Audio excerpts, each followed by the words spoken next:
मैं कल को तलाशता रहा दिन भर और शाम होते होते मेरा आज भी चला गया। साथियों, ह्यूमन साइकोलॉजी के अनुसार किसी भी पर्सन को 2 टाइप्स के पेन में से एक को जरूर चूज करना होता है। पहला है पेन ऑफ डिसिप्लिन। यहाँ पर आपको पेन मिलेगा और हो सकता है आपका कंफर्ट जोन भी छीना जा रहा हो, लेकिन इसके फ्यूचर में लॉन्ग टर्म में आपको बहुत ज़्यादा प्रॉफिट्स दिखते हैं। सेकंड होता है पेन ऑफ रिग्रेट। यहाँ पर आज तो आपको बहुत ज़्यादा खुशी मिल रही होगी और इसे ही साथियों दूसरी लैंग्वेज में कहते हैं बहानासाइटिस। बहानासाइटिस का मतलब होता है कि टाल मटोल की आदत, मीन्स किसी भी काम को कल पर टालते रहना। जैसे कि आज ये लेक्चर हम लोग जो अटेंड कर रहे हैं, ये अगर हम कह रहे हैं कि 40 मिनट का है, लेकिन नहीं, मुझे आज इसे अटेंड नहीं करना है, मैं इसको कल अटेंड कर लूँगा। मैं आने वाले अपने वीक में किसी भी दिन इसको 40 मिनट में अपना समअप कर सकता हूँ। इस प्रकार से आते आते एक दिन हम ऐसा टालते चले जाते हैं जबकि हमारा एग्ज़ाम आ जाता है। अभी 24 आवर हमारे पास हैं, लेकिन अभी भी मुझे लगता है कि आज शाम अगर मैं सो लेता हूँ, सुबह मेरे पास 40 मिनट अभी भी रिमेनिंग होंगे, तब मैं इस लेक्चर को अटेंड कर लूँगा। तो टाल मटोल की आदत ऐसे ही चलती रहती है, ये हमें हमेशा हमारा कंफर्ट जोन में रखे रहता है, लेकिन हमसे हमारा जो गोल्डन फ्यूचर होता है उसे छीन लेता है। साथियों, आपको चूज करना है कि आपको डिसिप्लिन और रिग्रेट, इनमें से 2 में से किसी एक को चूज करना है। साथियों, स्वागत है आपका यूट्यूब चैनल रिसाइकल रैंकर्स के इस नए सेगमेंट में, जिसमें मैं आपके साथ डिस्कस कर रहा हूं पॉलिनोमियल। पॉलिनोमियल का ये 7वां लेक्चर है, जो कि बहुत छोटा होगा, क्योंकि आज हम लोग इसमें डिस्कस कर रहे हैं कि इसमें रिलेशन है, क्या रिलेशन है इसके रूट एंड इसके कोफिशिएंट के बीच में। और हमारे कोर्स में ये बहुत छोटा सा है, और इसके बाद में हम थोड़ा सा कुछ क्वेश्चन सॉल्व करेंगे कि किस प्रकार से मिडिल टर्म को स्प्लिट करके हम किसी भी पॉलिनोमियल, जो क्वाड्रेटिक पॉलिनोमियल है, उसके मिडिल टर्म को हम लोग किस प्रकार से स्प्लिट करते हैं और उसके फैक्टराइजेशन कैसे करते हैं। क्योंकि जो हमारा नेक्स्ट टॉपिक होने वाला है वो है डिवीजन एल्गोरिथम ऑफ पॉलिनोमियल। किस प्रकार से हम डिवाइड करते हैं कि हमारी जो एल्गोरिथम, मतलब जब हमारी कहीं पर भी कोई पॉलिनोमियल होगी उसको किस प्रकार से डिवाइड करेंगे। तो सबसे पहले हम लोग देख लेते हैं बाई क्वाड्रेटिक जो पॉलिनोमियल है उसके कोफिशिएंट एंड उसके जीरोज के बीच में क्या रिलेशन है। साथियों, मैंने आपके साथ में 6 लेक्चर डिस्कस करके रखा है, उसकी लिंक डिस्क्रिप्शन बॉक्स में है, और या फिर आप आई बटन में क्लिक करके भी वो वीडियो देख सकते हैं। आज के क्लास को हम कंटिन्यू करते हैं। जैसे कि यहाँ पर नाम से क्लियर है कि बाई क्वाड्रेटिक पॉलिनोमियल, मैंने प्रीवियस लेक्चर में भी आपको बताया है कि बाई क्वाड्रेटिक जो पॉलिनोमियल होती है, इसकी जो हाईएस्ट पावर होती है, हाईएस्ट इंडेक्स होती है, वो कितनी होती है? 4 होती है।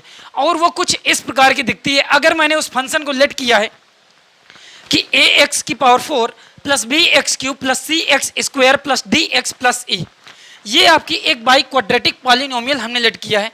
अब इसके नंबर ऑफ रूट साथियों कितने होंगे? नंबर ऑफ इंडेक्स ही इसके हमेशा डिफाइंड करती है कि नंबर ऑफ रूट कितनी आएगी। तो यहाँ पर नंबर ऑफ इंडेक्स कितनी है, हाईएस्ट जो पावर होती है उससे ही हम कहते हैं नंबर ऑफ इंडेक्स, या फिर इसके नंबर ऑफ जीरोज उसी पे डिपेंडेंट होते हैं। तो यहाँ पर नंबर ऑफ रूट कितने हो जाएंगे? नंबर ऑफ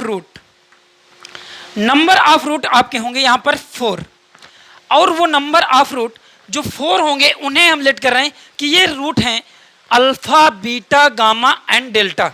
जैसे कि प्रीवियस क्लास में जब हम लोग क्यूबिक पॉलिनोमियल सॉल्व कर रहे थे, वहाँ पर हमने कहा कि उसके 3 रूट्स होंगे। क्वाड्रेटिक पॉलिनोमियल में हमने क्या कहा कि इसके 2 रूट्स होंगे। ये हमेशा इसके नंबर ऑफ इंडेक्स से डिफाइंड होता है।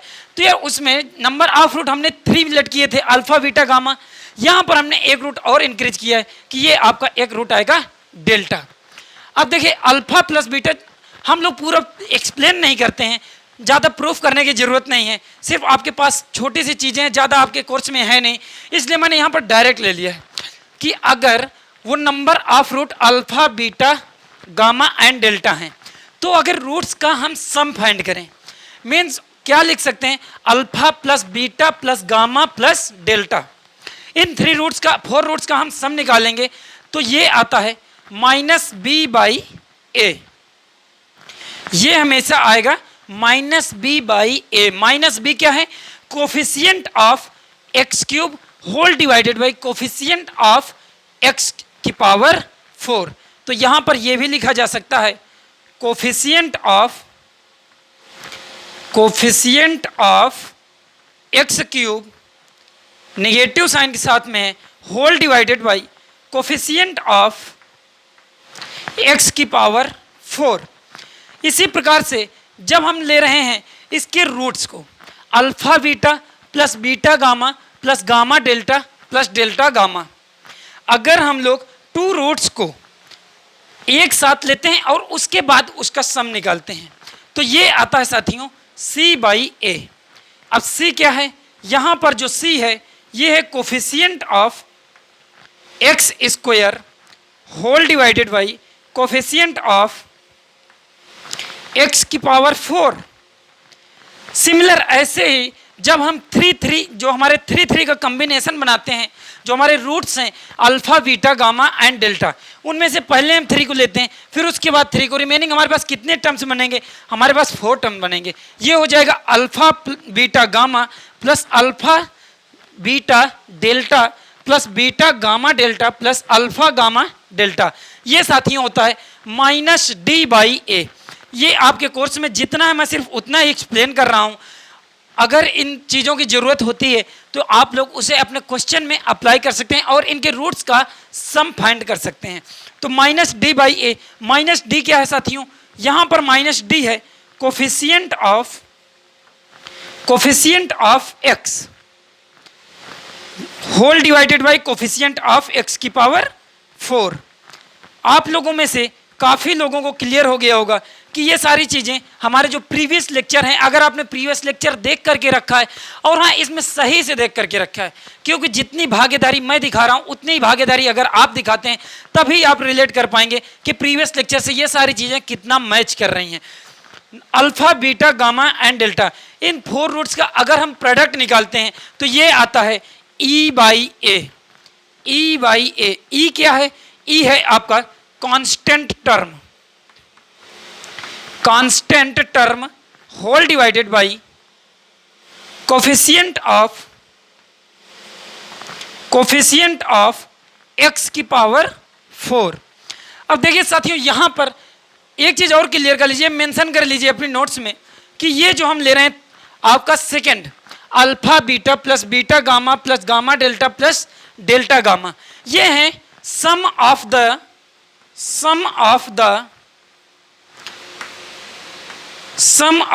Product of root taken two at a time. आपको क्लियर होना चाहिए, taken two at a time. एक बार में हम लोग 2 रूट्स को, यहां पर देखिए alpha beta plus beta gamma plus gamma delta plus delta gamma, तो हमने वही चीज को थोड़ा सा मेंशन कर लिया है कि भाई हम सम निकाल रहे हैं किसका, प्रोडक्ट ऑफ रूट का सम निकाल रहे हैं, लेकिन एक बार में हम 2 सिर्फ आपके जो प्रोडक्ट हैं 2 रूट्स का ही यहां पर हम प्रोडक्ट कर रहे हैं। तो जैसे सिमिलर ऐसे ही हम यहां पर कह सकते हैं नीचे कि भाई यहां पर हम sum of the product of root निकाल रहे हैं, लेकिन हम यहां पर क्या कर रहे हैं, यहां पर भाई हम ले रहे हैं टेकन 3 एट अ टाइम। तो इसे भी क्लियर मेंशन कर लीजिए, sum of the product of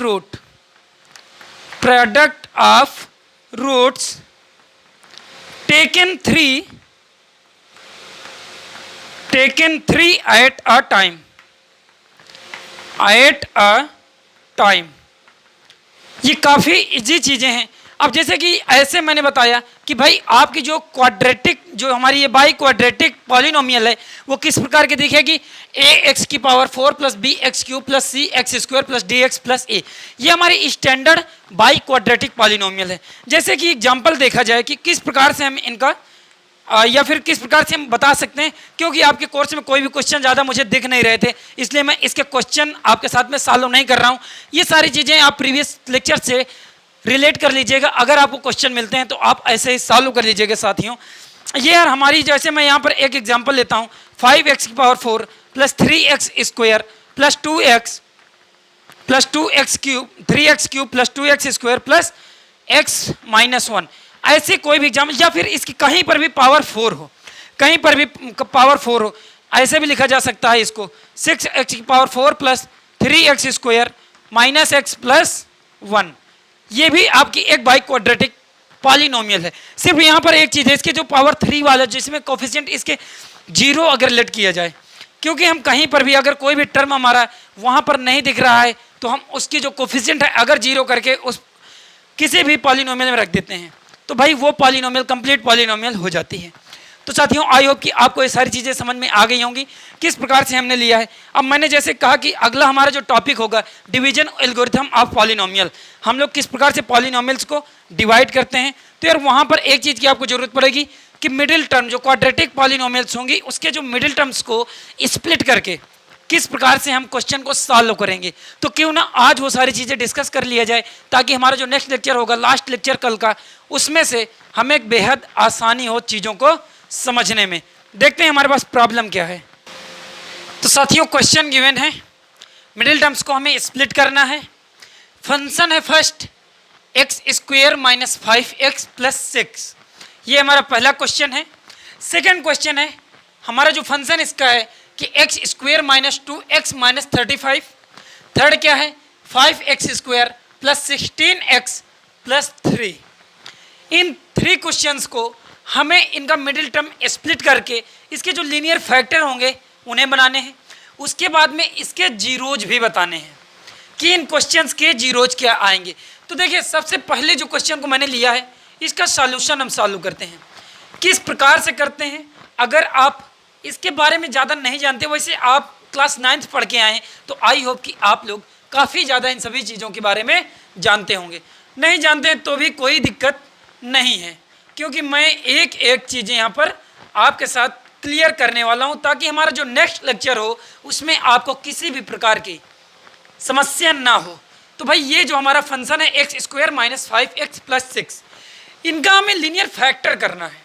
किस प्रकार के फैक्टर करते हैं भाई, इसका जो मिडिल टर्म है -5, इसको हमें स्प्लिट करना है। कुछ इस प्रकार से स्प्लिट करना होता है कि भाई ऐड या सब्ट्रैक्ट करने में हमें ये मिडिल नंबर मिल जाए और मल्टीप्लिकेशन करने पे हमें जो हमारा कांस्टेंट नंबर है वो मिल जाए। बात क्लियर है। जैसे कि यहाँ पर है 6, सबसे पहले यहाँ पर जब हम सॉल्यूशन करते हैं तो भाई इसमें एक चीज़ क्लियर करते हैं कि कोफिशिएंट ऑफ x² कितना है। कोफिशिएंट ऑफ x² यहाँ पर है 1। अगर कोफिशिएंट ऑफ x² 1 है, क्योंकि हमेशा कोफिशिएंट ऑफ x² और जो मेरा कांस्टेंट टर्म है, मीन्स ये जो हमारा 1 है यहाँ पर इसके मल्टीप्लिकेशन में, और ये जो हमारा 6 कांस्टेंट टर्म है, इन दोनों को आपस में मल्टीप्लिकेशन करते हैं।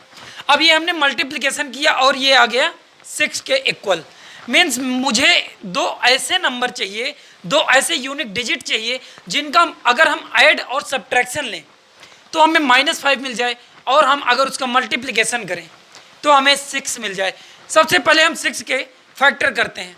6 को लिखा जा सकता है 3 × 2। अब 3 × 2 तो लिख दिया, लेकिन क्या 3 × 2 को अगर हम ऐड करते हैं तो -5 मिलेगा? अभी नहीं मिलेगा।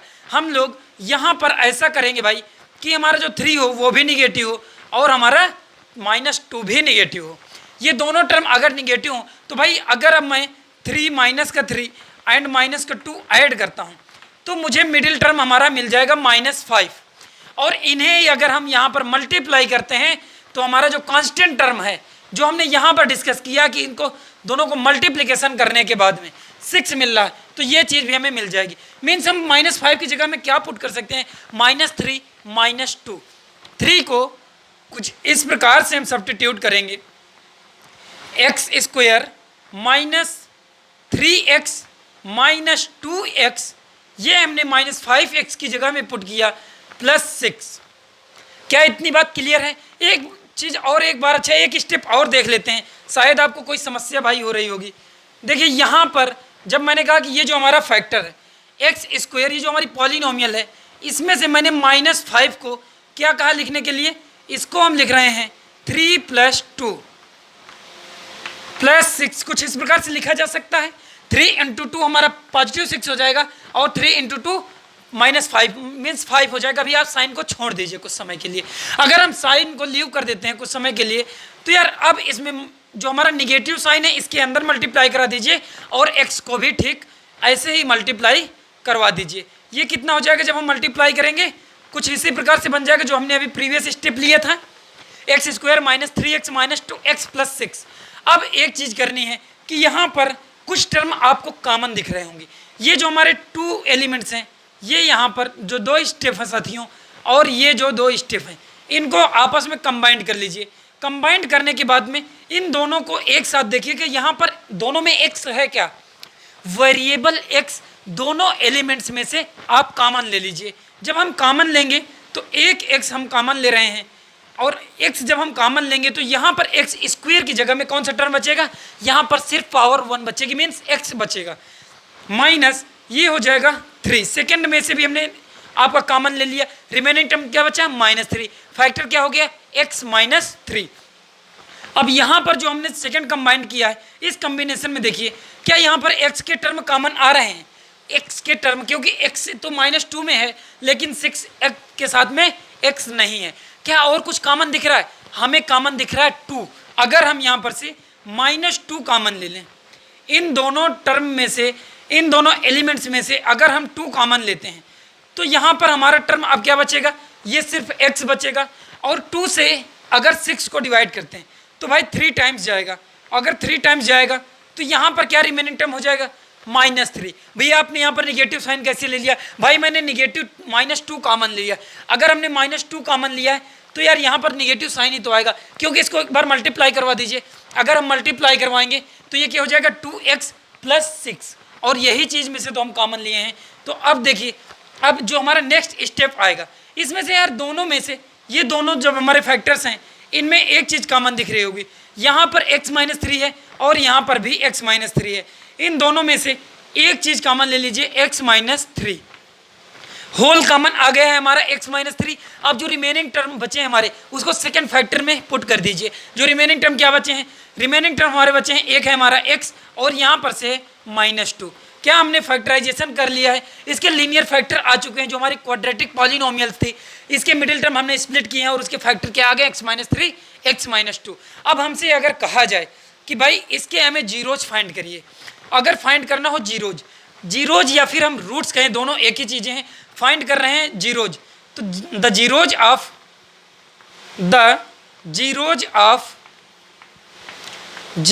ऑफ फंक्शन है हमारा f(x), हम इसको कह रहे हैं। अगर मुझे कभी भी किसी के जीरोज फाइंड करें, कोई भी पॉलिनोमियल हो, तो वो पॉलिनोमियल जो है उसके फैक्टर्स जो आएंगे वो भाई जीरो होने चाहिए, तभी हम उसके जीरोज फाइंड कर पाएंगे। तो क्लियर हम कह सकते हैं, जो हमने फंक्शन जिस फंक्शन के जीरोज फाइंड कर रहे हैं उसको आप यहाँ पर से पिकअप करके भाई 0 के इक्वल कर दीजिए। 0 के इक्वल करेंगे तो हमारे जीरोज फाइंड हो जाएंगे। और f(x) जो था, यही हमारी f(x) है ना भाई। अगर इस f(x) को, इस f(x) को हम कह रहे हैं कि इसी के ये लीनियर फैक्टर हैं, अगर ये लीनियर फैक्टर हैं उसी f(x) के, तो मतलब उसका ठीक मतलब है कि इसके फैक्टर ही हमेशा 0 आएंगे। तो इसके जो फैक्टर हैं x - 3 x - 2, इनको 0 करना है। अगर हम इनको 0 कर रहे हैं तो यार 2 एलिमेंट्स यहाँ दिख रहे हैं या 2 लीनियर फैक्टर दिख रहे हैं, जो भी आप कह लें। अगर 2 एलिमेंट्स का प्रोडक्ट 0 हो रहा है, मैंने हमेशा बताया है कि उनमें से एक को 0 होना होता है या फिर वो दोनों नंबर हमेशा 0 होंगे। तो यार यहाँ पर वही चीज़ हम, क्योंकि अगर जैसे मैं आपको एक चीज़ एक्सप्लेन करूँ कि भाई 1 × हम 0 कर रहे हैं, 1 × 0 का मल्टीप्लिकेशन तभी 0 आ रहा है जब हमारा सेकेंड नंबर 0 है, या फिर ये दोनों नंबर हमेशा 0 हो तभी हमारा 0 आएगा, या फिर एक नंबर 0 हो, दूसरा कुछ भी नंबर हो, तब हमारा 0 आता है। तो यार ये चीज़, यही हम मेथड यहाँ पर फॉलो करते हैं। तो अगर हम सबसे पहला फैक्टर 0 करते हैं, x - 3 = 0, मीन्स कि तभी हमारा 0 आएगा जब हम इन दोनों में से किसी एक को या दोनों को 0 करेंगे। एंड सेकेंड को भी हम 0 करेंगे, x - 2 = 0। अगर हम इन दोनों को 0 कर रहे हैं तो x की यहाँ पर से वैल्यूज क्या फाइंड कर लिया, x के जो रूट आ गए हैं, ये आ गया भाई यहाँ पर से एक तो 3 आ गया है, सेकेंड में से हमने जब 0 किया तो x इक्वल टू 2 आ गया। मीन जो हमारे गिवन क्वाड्रेटिक पॉलिनोमियल्स थी इसके हमने 2 रूट्स फाइंड किए। फर्स्ट रूट है इसका 2 एंड सेकेंड है 3। अब आपको कितनी ज़्यादा आसानी हुई है या फिर प्रीवियस क्लास को आपने कितना ज़्यादा रिकॉल किया है, इस चीज़ को आप मुझे कमेंट सेक्शन में यार जरूर बताना। अब हमारा जो नेक्स्ट क्वेश्चन है, अब हाँ इसका भी वेरिफिकेशन भी कर सकते हैं साथियों। जैसा कि मैंने आपको बताया था कि वेरिफिकेशन किस प्रकार से करते हैं। वेरीफाई हम हमेशा क्वेश्चन को उसके जो हमारे अल्फा बीटा होते थे, sum of root and product of root, आप सम ऑफ रूट से इन दोनों चीज़ों को निकाल दीजिए, डायरेक्ट ही निकाल लीजिए। और यहाँ पर से जो सम ऑफ रूट है, अगर सम ऑफ रूट आपका 5 आता है और ऐसे भी 5 आ रहा है, या फिर प्रोडक्ट ऑफ रूट आपका 6 आ रहा है और वहाँ पर से भी जो आपका constant term divided by coefficient of x square करते थे। प्रीवियस क्लास आपको मैं कौन सी क्लास बताऊँ, 4th क्लास शायद है, या फिर आई बटन में वो क्लास होगी यार, उन दोनों चीज़ों को आप देख लीजिए। उसके बाद में आप इसे वेरीफाई भी कर सकते हैं। कई बार हमारे एग्जाम्पल में क्वेश्चन में एग्जाम में आता है कि क्वेश्चन का वेरिफिकेशन भी करिए, तो ऐसे ही वेरिफिकेशन करेंगे। अब दूसरा हमारा जो फंक्शन है इसको सॉल्व करते हैं, इसमें मिडिल टर्म को स्प्लिट करते हैं, किस प्रकार से करेंगे। तो यहाँ पर भी ठीक ऐसी ही चीज़ें हम अप्लाई करेंगे। ये हमारा जो फंक्शन है x square minus 2x minus 35, इस फंक्शन में हमें सबसे पहले देखना है कि x स्क्वायर का कोफिशिएंट कितना है। x स्क्वायर का कोफिशिएंट कितना है, यहाँ पर 1 है, आपको क्लियर दिख रहा है। अब क्या करना है, ये 1 इंटू 35 मीन जो हमारा कांस्टेंट टर्म है और जो हमारा कोफिशिएंट ऑफ x स्क्वायर है, इन दोनों को हम मल्टीप्लाई करते हैं। ये कितना आ रहा है, ये आ रहा है साथियों 35 के इक्वल। अब 35 को मल्टीप्लाई करने पे दो ऐसे नंबर लेने हैं कि मल्टीप्लाई करें तो हमें 35 मिल जाए, और उसके बाद में अगर ऐड या सब्ट्रैक्ट करें तो हमें मिडिल टर्म यहाँ पर से -2 मिल जाए। ऐसे कौन से नंबर है जो यूनिक नंबर हैं, थोड़ा सा आप अपने आप को थोड़ा सा कुछ चीज़ों में समझाइए कि भाई हम कैसे कर सकते हैं। हर समय आप लोग बोर्ड की कॉपी करने में मत रहिए यार। एक चीज़ देखिए, -35 है, 35 के अगर हम फैक्टर करें तो ये कितना हो जाएगा, 5 टाइम्स जाएगा 7 से हम फिर पर फैक्टर करेंगे तो 1 टाइम्स आएगा। मीन्स हम 35 को क्या कह सकते हैं कि ये हो जाएगा हमारा 5 × 7। इतनी बात क्लियर हो गई। इन्हीं दो नंबर्स में से हमें कुछ बनाना होगा। अगर हमारा ये निगेटिव साइन है, अब निगेटिव साइन है भाई, हमें मल्टीप्लाई करना है और ये निगेटिव आए। निगेटिव कैसे आएगा, अगर हम ये जो हमारा 7 है, अगर हम 7 को निगेटिव ले लें एंड 5 को पॉजिटिव ले लें।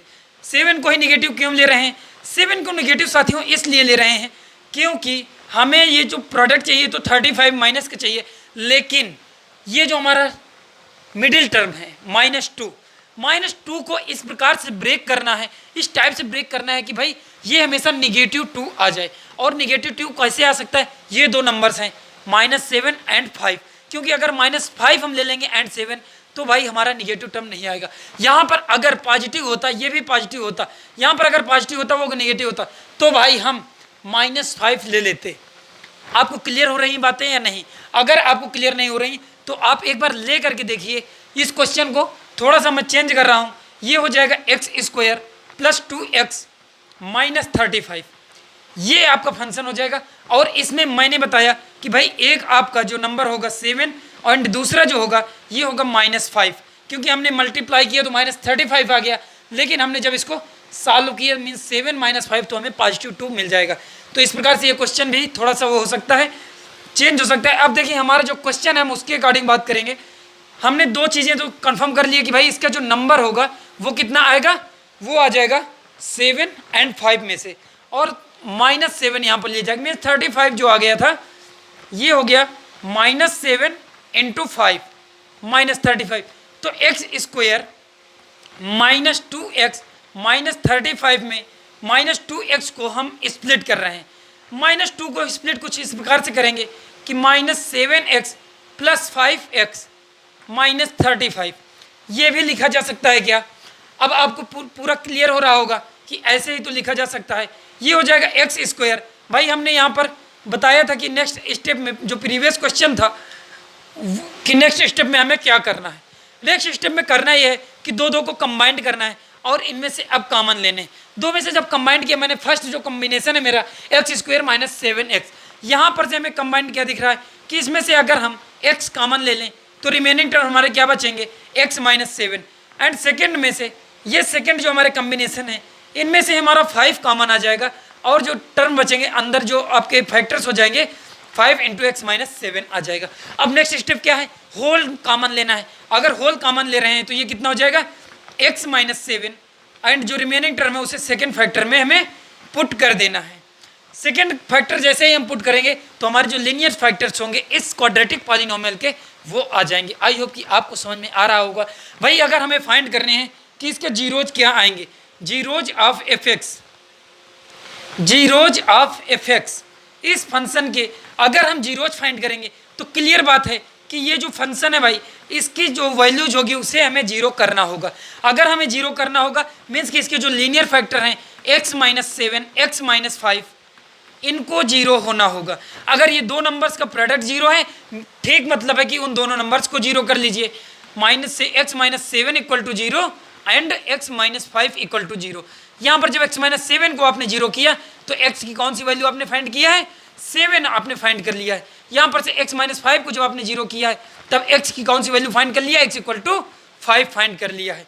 तो यार इस जो क्वेश्चन के टू रूट्स आए हैं एक्स माइनस 7 एक्स माइनस 5 जो हमारे को फैक्टर्स इसके फैक्टर आए हैं, उसके बाद में इसके टू रूट्स आए हैं 5 एंड 7। इनका भी क्लेरिफिकेशन या वेरिफिकेशन जो भी आप कहें उसे अगर करना है तो आप alpha plus beta alpha into beta find कर लीजिए। मैं वेरीफाई करके दिखा देता हूँ इस क्वेश्चन को कि वेरीफाई कैसे करेंगे। भाई आप लोगों ने प्रीवियस क्वेश्चन को पता नहीं देखा है या नहीं। अल्फा प्लस बीटा क्या होता है, minus B by a. Minus b क्या है, minus b coefficient of x, coefficient of x है यहाँ पर -2 मीन्स एक माइनस हमारे पास पहले से और यहाँ पर एक माइनस मिल गया मीन्स कितना हो गया, ये आपका 2 हो गया। और इसमें से ए क्या है, coefficient of x square, coefficient of x square कितना हो गया 1 मीन्स 2/1। ये आपका अल्फा प्लस बीटा आ गया है 2 के इक्वल। अभी क्या हमने कहीं पर कुछ चीज़ें गलत करी है भाई, यहाँ बिल्कुल गलत करी है। ये आपने फैक्टर क्या फाइंड किया, x plus 5, x plus 5 means x equal to -5 आप फाइंड करेंगे। तो यार अब हम लोग यहाँ पर जो हमारे टू रूट्स आए हमने अल्फा प्लस बीटा निकाला है। टू रूट्स हमारे क्या हैं, एक रूट से 7 एंड दूसरा है -5। 7 और 5 -5 को ऐड कर लीजिए, 7 प्लस -5 ये भी तो हमारा 2 के इक्वल आ गया। भाई इसका मतलब है कि हमने जो रूट्स फाइंड किए हैं वो बिल्कुल सही हैं। अब एक बार प्रोडक्ट ऑफ रूट निकाल लीजिए। मैं यहाँ पर लैंग्वेज नहीं लिख रहा हूँ, प्रोडक्ट ऑफ रूट होता है c बाई ए। c क्या है, c होता है हमेशा constant term, constant term divided by coefficient of x square. Constant term है -35, -35 हमारा आ गया है -35 और होल डिवाइडेड बाई 1 मीन्स ये -35 ही आएगा। यार अगर हम प्रोडक्ट करते हैं इन टू टर्म्स का, ये जो हमारे रूट्स आए हैं 7 एंड -5, 7 एंड -5 का अगर हम प्रोडक्ट करते हैं ये साथियों कितना आ जाएगा -35। हमने जो भी रूट्स फाइंड किए हैं अब एकदम क्लियर हो गया, वेरिफिकेशन हो गया। अगर आप अपने लैंग्वेज में लिखना चाहते हैं, जो भी आप लिखना चाहते हैं दोस्तों उसे आप लिख सकते हैं। अब हमारा जो नेक्स्ट क्वेश्चन है, थर्ड क्वेश्चन यार उसे देखेंगे। थर्ड में से हमने क्या कहा कि ये हमारा जो फंक्शन गिवन है 5x² + 16x + 3, इसको किस प्रकार से करेंगे, मिडिल टर्म्स को स्प्लिट करना है। सबसे पहले इसके सॉल्यूशन जब देखेंगे, मैंने आपको बताया था कि हम क्या करते हैं पहले स्टेप में कि हमारा जो कोफिशिएंट ऑफ x² है एंड जो कांस्टेंट टर्म है उन दोनों को मल्टीप्लाई करते हैं। ये हमारा कोफिशिएंट ऑफ x² है जो 5 है एंड यहाँ पर कांस्टेंट टर्म क्या है 3 है। इन दोनों को मल्टीप्लाई करिए, ये कितना आ जाएगा साथियों, ये आ जाएगा 5 × 3। 5 × 3 कितना होता है 15 होता है। अब 15 को हमें मल्टीप्लिकेशन में 2 ऐसे नंबर्स लेने हैं, 2 ऐसे नंबर लेने हैं कि हमें ऐड या सब्ट्रैक्ट करने पे यहाँ पर हमें 16 मिल जाए, उन्हीं 2 नंबर्स को और उनका मल्टीप्लाई करें तो हमें 15 मिल जाए। अब आप यहाँ पर कुछ समय के लिए इस 3 को भूल जाइए, इस 3 को कुछ समय के लिए भूल जाइए कि ये 3 भी यहाँ एग्जिस्ट करता है। अब आप क्या करेंगे यहाँ पर कि एक नंबर है जो नया नंबर हमारा आया है 15।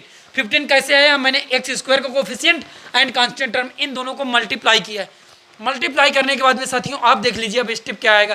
भाई अगर हम 15 को 1 से मल्टीप्लाई करें, जो हमारा 15 आया है इसको 1 से मल्टीप्लाई करें तो यार इनका मल्टीप्लिकेशन कितना मिल जाएगा हमें, ये 15 के इक्वल मिल जाएगा।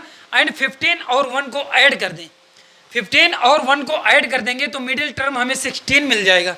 क्या इतनी बात क्लियर हो रही है? हमने क्यों ऐसा किया, क्योंकि यार हमें मल्टीप्लाई में ये चाहिए था ना यार, और मिडिल टर्म को भी हमें ये चाहिए था कि मिडिल टर्म हमारा 16 आ जाए। इतनी बात अगर क्लियर हो जाएगी तो आपको नेक्स्ट क्लास जो होगी उसमें काफ़ी ज़्यादा आसानी होने वाली है। साथियों मैं अब इसके फैक्टर करता हूँ। ये हमें फंक्शन क्या गिवन है 5x²। 16 को मैंने कहा है कि भाई अब क्या करना है, इसको 15+1 के टर्म में हम लिख सकते हैं। 15x प्लस 1x का मतलब क्या होता है, केवल x हो जाएगा भाई, 1 का क्या ही यूज है, 1 का अगर मल्टीप्लाई करते हैं तो वो सीधा x ही हम लिख सकते हैं, या फिर वो सीधा वेरिएबल कोई भी होगा उसे लिखा जा सकता है। अब आप लास्ट में जो हमारा कांस्टेंट टर्म था उसे पुट अप कर दीजिए। अगर पुट अप कर देंगे, अब मैंने नेक्स्ट स्टेप में आपको प्रीवियस क्वेश्चन में बताया कि हम 2 और 2 के कम्बिनेशन बनाते हैं। 2 और 2 की जब कम्बिनेशन बनाएंगे साथियों, तो यहाँ पर से एक चीज़ क्लियर हो रही होगी कि कॉमन क्या आ रहा है। यहाँ पर भाई 5 है, 5 का ये मल्टीप्लिकेशन है, 5 टाइम्स 3 अगर करेंगे तो 15 हमें फाइंड हो जाता है। x भी इस स्टेप में कॉमन हो रहा है, x यहाँ पर भी है, मीन्स क्या मैं 5 भी ले सकता हूँ कॉमन एंड x भी कॉमन ले सकता हूँ। अगर 5 कॉमन लेता हूँ तो यहाँ पर तो 1 हो जाएगा 5 के टर्म्स में, लेकिन x में से अभी रिमेनिंग एक टर्म बचा हुआ है, मीन्स यहाँ पर x आ जाएगा प्लस, अब यहाँ पर 5 मैंने अगर कॉमन लिया सेकेंड टर्म से तो यहाँ पर 5, यहाँ पर 3 आ जाएगा। अगर 3 आ जाएगा तो भाई अब क्या करना है, x को तो मैंने कॉमन ले लिया है, हमारा फैक्टर क्या हो गया x + 3। इसके बाद में जो हमारी सेकेंड कम्बिनेशन है x + 3, जहाँ पर कोई भी टर्म कम्बिनेशन यहाँ पर कॉमन ना दिखे, जैसे यहाँ पर है कि भाई इसमें 3 नहीं है तो इसमें x नहीं है, तो दोनों में से कुछ भी कॉमन नहीं दिख रहा है, तो ऐसे केस में हम हमेशा 1 कॉमन ले लेते हैं। जब हम 1 कॉमन लेंगे तो जो फैक्टर हमारा आ जाएगा अंदर, ये x + 3 एज इट इज आ जाएगा। अब क्या करना है नेक्स्ट स्टेप में, भैया आपने बताया था कि इन दोनों में से होल कॉमन ले लेते हैं। होल कॉमन कैसे लेंगे, ये हो जाएगा x + 3। x + 3 लेने के बाद में इसके जो रिमेनिंग टर्म है इन्हें सेकेंड फैक्टर में हम पुट अप कर देते हैं। तो हमने जो क्वेश्चन हमारा था, जो क्वाड्रेटिक पॉलिनोमियल थी, उसको हमने यहाँ पर फैक्टराइजेशन किया, लीनियर फैक्टर फाइंड किया है। ये आ गए x + 3, 5x + 1। अगर इसके जीरोज फाइंड किए जाएंगे वो कितने आ जाएंगे, एक जीरोज आ जाएगा। जब हम कह रहे हैं कि fx को जीरो करना है, आप लोग मुझे कमेंट करके बताइए कि इसके जीरोज क्या आएंगे। इसके जीरोज आएंगे, मैं यहाँ पर सीधा लिखे दे रहा हूँ, अगर आपके जीरोज आते हैं -3 एंड -1/5, तो आप इसके जीरोज फाइंड करना सीख चुके हैं, और वो किस प्रकार से फाइंड करते हैं उसे मैंने हर एक क्वेश्चन में एक्सप्लेन करके रखा है। इसी प्रकार के कुछ और क्वेश्चन आएंगे, थोड़ा सा और 2 क्वेश्चन हम लोग देख लेते हैं, उसके बाद में हम आज की क्लास को एंड करेंगे। तो देखते हैं हमारे पास आज के जो क्वेश्चन है वो क्या हैं। तो साथियों वो क्वेश्चन हमें गिवन है कि fx है, फर्स्ट क्वेश्चन की जो फंक्शन है abx² + b² ac × x -bc, ये हमारा फंक्शन गिवन है एंड कह रहा फाइंड इट्स रूट, मीन्स इसके रूट फाइंड करने हैं या फिर इस क्वाड्रेटिक पॉलिनोमियल के रूट्स फाइंड करने हैं। अगर ये क्वाड्रेटिक पॉलिनोमियल है, इसके हमें फैक्टर करने हैं और उसने हमें एक फंक्शन गिवन दे करके रखा है। सेकंड ऐसे ही एक एग्जांपल है कि फंक्शन है भाई 4√3x² + 5x - 2√3। अभी तक आप लोग बेहद आसान क्वाड्रेटिक पॉलिनोमियल सॉल्व कर रहे थे, इसमें थोड़ा सा कुछ रूट का सीन है और ये भी आसान है, जब हम सॉल्व करेंगे तो आसानी से सॉल्व हो जाएगी। सबसे पहले हम पहला एग्जांपल ये सॉल्व करते हैं जो यहाँ पर दिख रहा है abx² कि ये जो भाई फंक्शन है abx² + b² - ac × x -bc। आप लोग अभी तक कुछ डिजिट में सॉल्व कर रहे थे, जो भी हमारा क्वेश्चन गिवन होता था उसमें कुछ डिजिट होते थे और कुछ वेरिएबल्स होते थे। यहाँ पर भी आपका सिर्फ वेरिएबल x है और ये जो ए बी के टर्म है ये आपके कांस्टेंट टर्म ही हैं, मीन्स ये आपके रियल नंबर हैं। अगर हम इसको सॉल्व कर रहे हैं या फिर इसके हमें क्वाड्रेटिक पॉलिनोमियल के रूट फाइंड करने हैं, तो सबसे पहले हमें इस क्वेश्चन में से इसके लीनियर फैक्टर फाइंड करने होंगे। अब इसके लीनियर फैक्टर किस प्रकार से फाइंड करेंगे, सिंपल करना क्या है कि इनमें से ये जो फैक्टर आपके दिख रहे हैं यहाँ पर कुछ कॉमन दिख रहे हैं, इनमें से x को मल्टीप्लाई करा दीजिए। ये जब x को मल्टीप्लाई कराएंगे तो यहाँ पर क्या हो जाएगा b² x - ac × x -bc। एक स्टेप तक सॉल्व करना है। इसके बाद जो इसका नेक्स्ट स्टेप आएगा वही चीज़ें करनी है कि इसमें 2 का कम्बिनेशन क्रिएट करना था। अगर हम 2 और 2 का कम्बिनेशन क्रिएट करते हैं साथियों, तो इसमें से आप देख रहे हैं कि इसके जो फर्स्ट जो हमारे कंबाइंड वो हैं टर्म है, इनमें से क्या कॉमन आ रहा है। इसमें से हमें कॉमन कुछ चीज़ें दिख रही भाई, यहाँ पर b है सेकंड में भी बी है, मीन्स एक बी हम कॉमन ले सकते हैं। यहाँ पर भी फर्स्ट जो एलिमेंट है इसमें एक्स स्क्वायर है, मीन्स यहाँ पर एक्स है। जो चीज़ दोनों में कॉमन होगी वही कॉमन ले सकते हैं। तो यहाँ पर एक्स स्क्वायर है लेकिन यहाँ पर पावर 1 है, मीन्स अगर यहाँ पर से पावर 1 और इसमें से भी पावर 1 कॉमन ले लें तो ही कुछ बात बन पाएगी। ठीक, इसका मतलब है कि बी एक्स हमारा कॉमन आएगा। अगर बी एक्स कॉमन आएगा तो रिमेनिंग टर्म यहाँ क्या बचेगा, एक तो पहले हमारा ए बच जाएगा, ए को एज इट इज लिख देते हैं। क्या बी तो हमने कॉमन ले लिया है और क्या बच जाएगा, एक्स में से एक एक्स हमने कॉमन लिया है, मीन्स अभी भी हमारा एक एक्स यहाँ पर रिमेनिंग टर्म बचा हुआ है। क्लियर है बात, बिल्कुल क्लियर होगी क्योंकि इतना आसान है ये सब चीज़ें। दूसरे जब हमारा टर्म है यहाँ पर से हमने क्या कॉमन लिया है, बी भी कॉमन लिया है एंड एक्स भी कॉमन लिया है। अगर हमने यहाँ पर एक भी कॉमन ले लिया है तो यहाँ पर लेकिन दो बी हैं तो यार एक भी हमारा भी यहाँ पर रिमेनिंग बच जाएगा, उससे नोट कर दीजिए। क्या एक समय यहाँ पर भी रिमेनिंग बचेगा, बिल्कुल नहीं बचे क्योंकि एक्स को तो हमने कॉमन ले लिया है। क्या हम इसका ब्रैकेट बंद कर दें, बिल्कुल बंद कर दीजिए। नेक्स्ट हम क्या करते हैं भाई, जो हमारा सेकेंड टर्म के जो कॉम्बिनेशन है वहाँ पर चलते हैं। यहाँ पर क्या चीज़ें कॉमन दिख रही हैं, यहाँ पर साथियों कॉमन दिख रहा है सिर्फ एंड सिर्फ सी, क्योंकि यहाँ पर बी नहीं है, यहाँ पर ए नहीं है। तो अब हम क्या करेंगे, यहाँ पर से बी कॉमन लेंगे। बी कॉमन लेने के बाद में अब हमारे रिमेनिंग टर्म क्या बचेंगे, ए यहाँ पर बचेगा, इसको लिख दीजिए, एक्स बचेगा उसे लिख दीजिए। उसके बाद में माइनस तो हमने कॉमन ले लिया है तो अंदर का साइन क्या हो जाएगा, पॉजिटिव हो जाएगा, पॉजिटिव कर दीजिए। यहाँ पर से बी हमने कॉमन ले लिया है, सी आपका जो टर्म है वही रिमेनिंग टर्म होगा, उसे नोट डाउन कर दीजिए। उसके बाद ब्रैकेट साधारणतः आप बंद कर दीजिए। बंद करने के बाद में जो नेक्स्ट स्टेप हमने बताया कि अब क्या करना है, होल कॉमन लेना है, दोनों में से जो कॉमन दिख रहा हो। क्या ए एक्स प्लस बी इस फैक्टर में कॉमन है एंड सेकेंड जो हमारा टर्म है उसमें भी ए एक्स प्लस बी कॉमन है। ए एक्स प्लस बी है साथियों, यहाँ पर ए एक्स हम लोगों ने यहाँ पर सी कॉमन लिया है, यहाँ पर से हमने सी कॉमन लिया था, नोट डाउन करने में थोड़ी समय वो हो गई। तो ये हो जाएगा ए एक्स प्लस बी, ये हो जाएगा A x plus B, whole common क्या आ जाएगा, ए एक्स प्लस बी। इसके बाद में जो रिमेनिंग टर्म है उसे हम सेकेंड फैक्टर में पुट अप कर देते हैं। एज इट इज जो चीज़ें हैं उन्हें वैसे ही रख दीजिए। लेकिन अभी हमने क्वेश्चन को पूरा नहीं सॉल्व किया है, उसने कहा है कि हमें फाइंड करना है इट्स जीरोज, ये जो क्वाड्रेटिक पॉलिनोमियल है इसके जीरो फाइंड करने हैं, इसके रूट्स फाइंड करने हैं।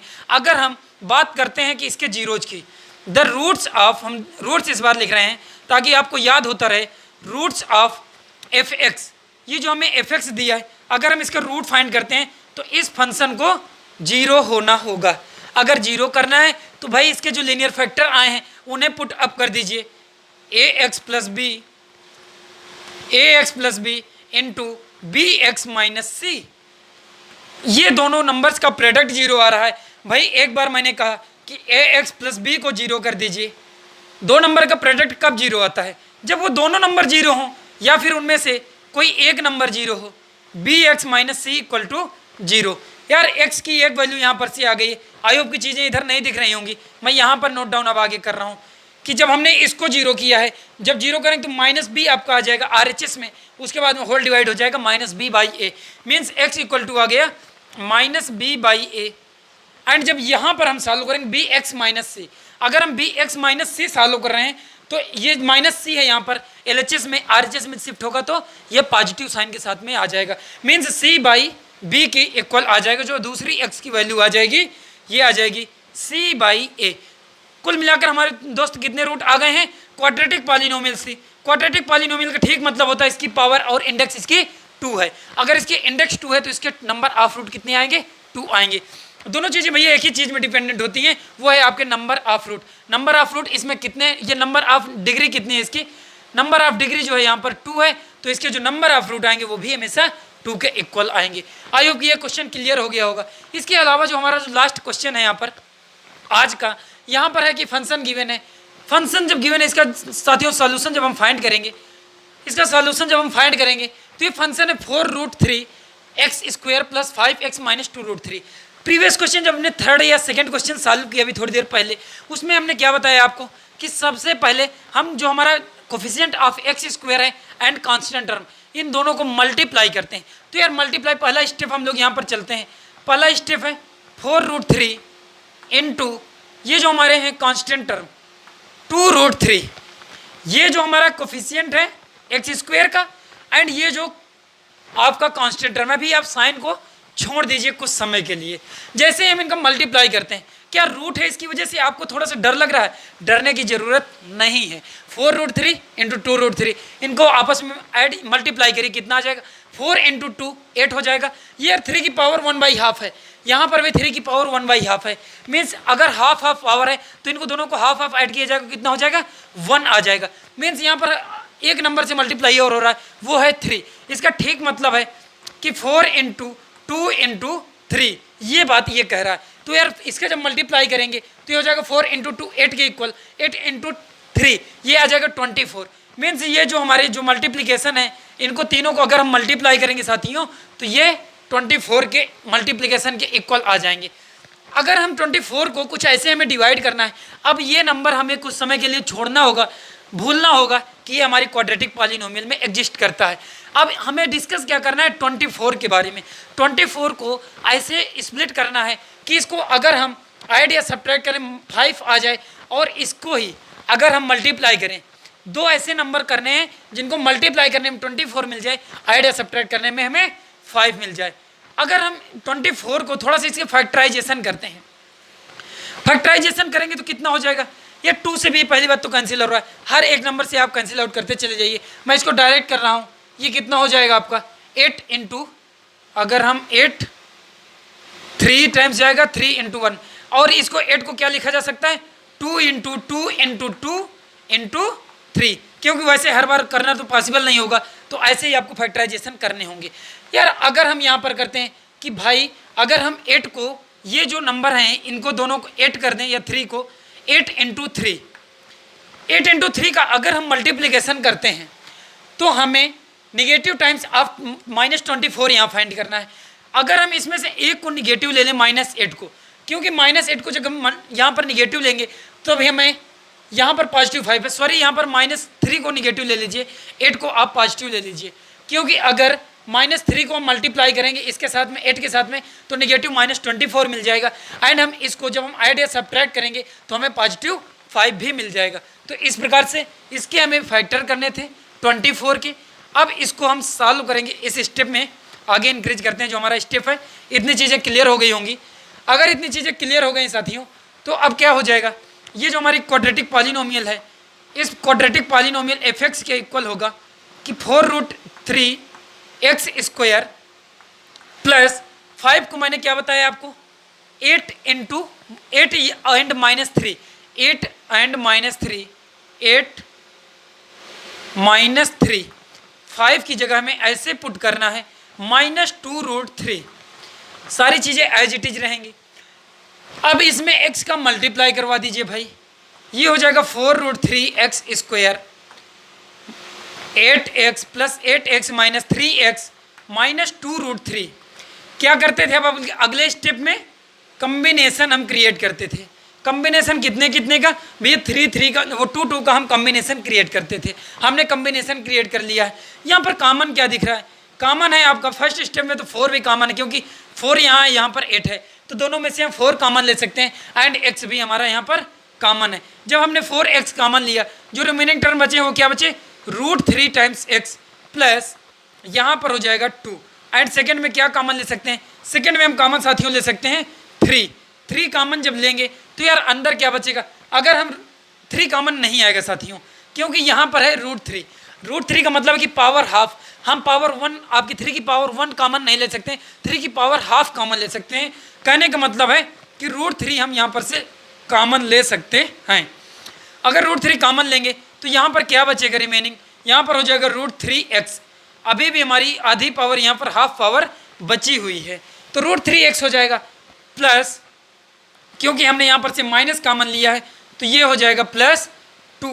यहाँ पर से √3 तो कॉमन आ गया है। अब क्या करना है? होल कॉमन ले लेना है। होल कॉमन जब लेंगे तो ये हो जाएगा √3x प्लस 2। एंड जो हमारे रिमेनिंग टर्म है उन्हें हम सेकेंड फैक्टर में पुट अप कर देते हैं। अब इनके अगर हमें फैक्टर फाइंड करने या इसके जीरोज फाइंड कर रहे हैं, सॉरी, अगर हम इसके जीरोज फाइंड करते हैं कि इसके जीरोज क्या आएंगे? इसके जो जीरोज आएंगे साथियों, मैंने बताया था कि इसमें से इस फंक्शन को 0 के इक्वल करना होता है। ये जो फंक्शन है हमारा f(x), इसको अगर 0 करते हैं तो इसके हमें जीरोज मिल जाएंगे, इसके रूट्स मिल जाएंगे। अगर एफ एक्स को जीरो होना है तो मतलब है कि इसको जीरो होना होगा। √3x into 4x minus √3 equal to zero. इसमें से पहला फैक्टर आप जीरो करिए, सेकंड फैक्टर जीरो करिए, x की कौन सी वैल्यू आप फाइंड कर लेंगे। मैं डायरेक्ट पुट कर रहा हूँ, ये हो जाएगा -2/√3। एक जो वैल्यू आ जाएगी x की -2/√3 एंड जो x की दूसरी वैल्यू आ जाएगी ये आ जाएगी √3/4। अब आप क्या इसका वेरिफिकेशन करना चाहते हैं, मैं इस काम को आपके लिए छोड़ता हूं कि आप खुद इसका वेरिफिकेशन करेंगे। अगर आपको वेरिफिकेशन करना आ जाता है तो साथियों आप अपने एग्जाम के लिए अच्छे से वेल प्रिपेयर्ड हो रहे हैं या अपनी प्रिपरेशन अच्छी तरह से चला रहे हैं। और मुझे भी ये बात क्लियर हो रही है कि आपने अभी तक बराबर की साझेदारी करी है। तो यार एक क्वेश्चन हम लोग क्या होमवर्क के लिए ले सकते हैं कि अगर हम लोग यहाँ पर ले रहे हैं 4x² -12x + 5, ये अगर हमने एक क्वाड्रेटिक पॉलिनोमियल लिया है x² -12x, यहाँ पर 12x है सॉरी, ये है 12x + 5, इसके रूट्स हमें बताने हैं कि इसके रूट्स क्या आएंगे एंड नंबर ऑफ रूट कितने होंगे। तो इतनी चीज़ अगर क्लियर हो जाएगी तो भाई मुझे लगेगा कि आप लोगों ने फैक्टराइजेशन करना या फैक्टर करना क्वेश्चंस में सीख लिया है, मिडिल टर्म को कैसे स्प्लिट करते हैं। इसके बाद में आज की जो क्लास थी बाई क्वाड्रेटिक पॉलिनोमियल्स की हम लोग यहीं तक रखते हैं। अब हमारा जो नेक्स्ट चैप्टर होगा, जो हमारा नेक्स्ट टॉपिक होगा वो होगा डिवीजन एल्गोरिथम ऑफ पॉलिनोमियल। इसके लिए हमें 8th लेक्चर में आपके साथ में डिस्कस करना होगा। अगर आज की क्लास से आपने कुछ भी साथियों सीखा है और अगर आपके एग्ज़ाम के लिए ये वीडियो या फिर मैं या ये चैनल आपके लिए कुछ वैल्यू क्रिएट करता है तो साथियों यूट्यूब चैनल रिसाइकल रैंकर्स को सब्सक्राइब करना। और हाँ, याद रखना कि हम लोग हर शाम 7 बजे मैथमेटिक्स के साथ में डिस्कस करते हैं। आपके जो अगले टॉपिक होंगे उनके साथ में मिलेंगे। साथियों जैसे कि मैंने आपसे स्टार्टिंग में कहा था कि यार आप लोग बहाना साइटिस को छोड़ दीजिए, आप आज का काम आज ही करना शुरू कर दीजिए, वरना आपका कल बुरा मान जाएगा। आपको चूज करना है कि आपको पेन ऑफ डिसिप्लिन चाहिए या फिर pain of regret. YouTube channel recycle rankers में बने रहने के लिए आपका बहुत बहुत शुक्रिया, बहुत बहुत धन्यवाद। मिलते हैं कल शाम को 7 बजे।